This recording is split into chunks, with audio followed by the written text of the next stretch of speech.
Florent Ibenge yuko serious na hii biashara ya Azam FC. Ebana, kwa mara nyingine tena Azam Football Club wanapata ushindi katika mchezo wa marudiano dhidi ya klabu ya Al Merreikh kutokea kule nchini Sudan. Wameshinda goli 2-0 katika mchezo ambao umepigwa hapa nyumbani Tanzania katika uwanja wa Azam Complex. Goli la kwanza likiwekwa kambani na Yoro Diaby, ilikuwa ni set piece, ilikuwa ni kona ambayo alipiga Faisal Salum Feitoto. Yoro Diaby akazama na kichwa na kuandika goli la kwanza kwa Azam Football Club.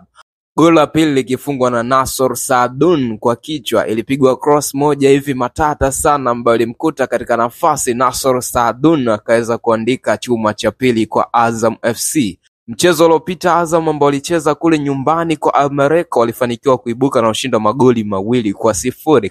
Kwa hiyo wanasonga katika hatua inayofuata kwa aggregate ya magoli 4-0 katika kombe la shirikisho barani Afrika, CAF Confederation Cup. Hatua inayofuata wanaenda kukutana na KMKM kutokea kule visiwani Zanzibar.